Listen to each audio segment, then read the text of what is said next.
Geger, Departemen Kesehatan Kota Taipei, Taiwan mengumumkan pada Senin 24 April telah mendeteksi zat karsinogenik etilen oksida yang berlebihan pada produk Indomie rasa ayam spesial.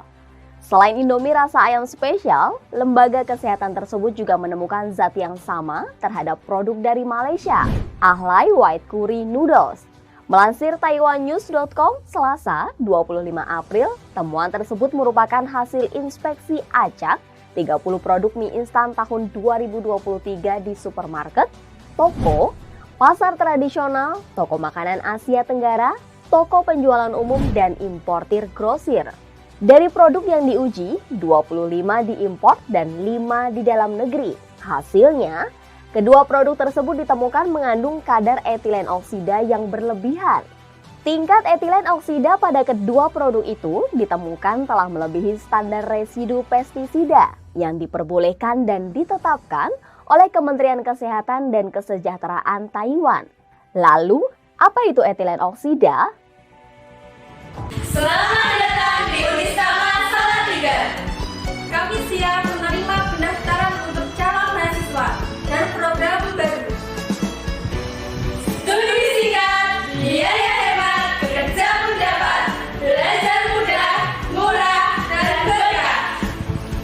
Penempatan kerja sebelum wisuda, sukses, bekerja dan berusaha.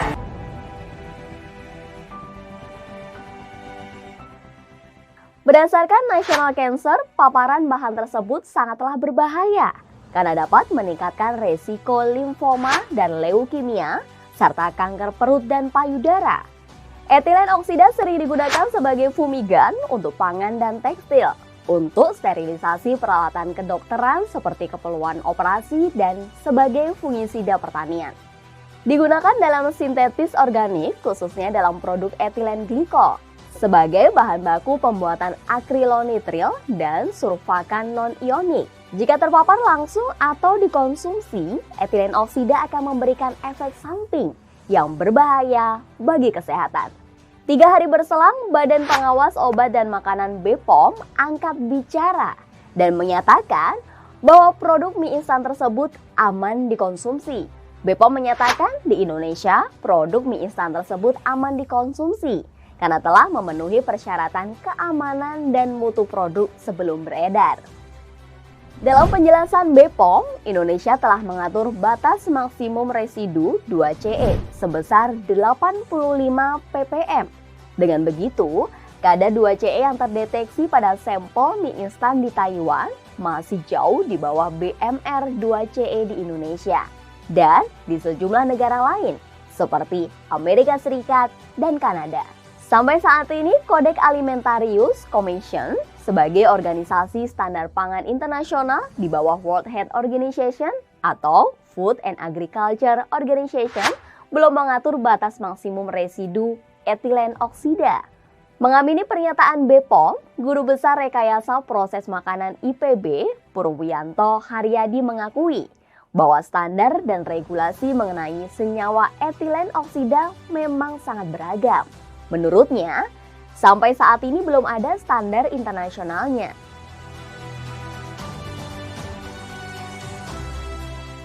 Purwianto Haryadi menyatakan, di Indonesia sendiri penggunaan etilen oksida sebagai bahan aktif pestisida juga sudah dilarang. Sehingga BPOM juga mensyaratkan BMR etilen oksida yang sangat rendah, sama dengan EU. Jika sama, kenapa produk dari Indonesia masih terkena penolakan dari berbagai negara tersebut? Beberapa negara pun masih mengizinkan penggunaan etilen oksida sebagai pestisida. Meski menyebut mie instan besutan ICBP aman dikonsumsi, BPOM tetap memerintahkan pelaku usaha termasuk PT Indofood CBP Sukses Makmur Tbk untuk melakukan mitigasi risiko guna mencegah terjadinya kasus yang berulang. Setidaknya ada 3 poin penting, salah satunya memastikan penanganan bahan baku yang digunakan untuk seluruh produk, baik lokal maupun ekspor, agar tidak tercemar etilen oksida. BPOM juga memerintahkan ICBP melakukan pengujian residu etilen oksida di laboratorium terakreditasi untuk persyaratan rilis produk ekspor dan melaporkan kepada BPOM. Berbeda dengan BPOM, Kementerian Perdagangan menanti klarifikasi otoritas Taiwan terkait penarikan mie instan asal Indonesia tersebut.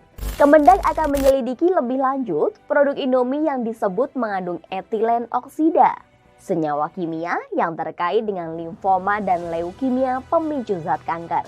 Direktur Jenderal Perdagangan Luar Negeri Kemendag Budi Santoso menyampaikan, pihaknya akan mengkomunikasikan masalah ini dengan Kantor Dagang dan Ekonomi Indonesia di Taiwan.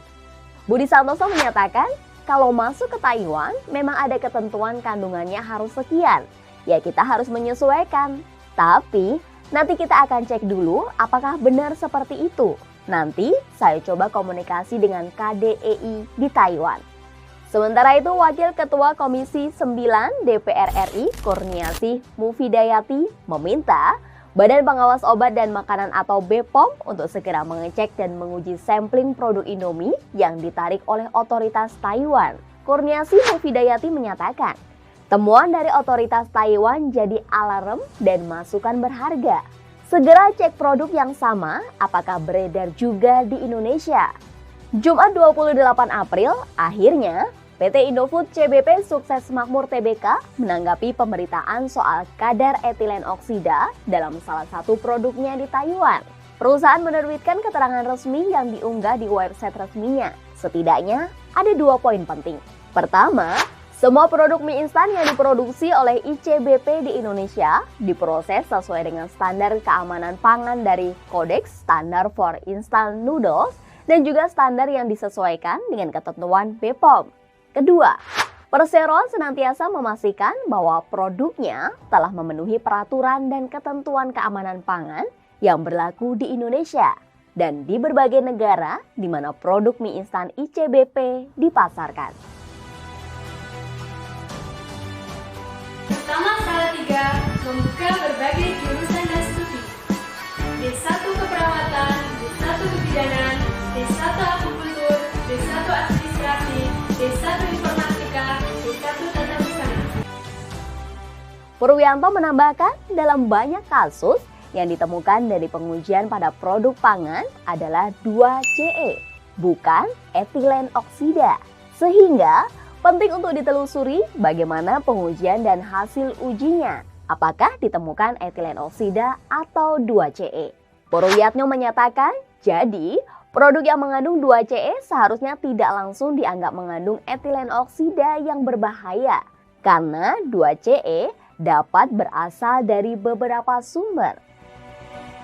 Sebenarnya, tidak kali ini saja ditemukan etilen oksida dalam produk makanan kemasan. Sebelumnya, informasi resmi dari Center for Food Safety di Hong Kong menarik produk tersebut lantaran mengandung bahan kimia pestisida yang dilarang oleh Uni Eropa, yaitu etilen oksida pada Oktober 2022. Selain itu, produk es krim Häagen-Dazs ditarik peredarannya oleh BPOM karena mengandung etilen oksida dengan kadar yang melebihi batas. Atas segala macam temuan ini, apakah sobat bisnis jadi mengurangi porsi makan mie instan? Suka yang goreng atau yang rebus?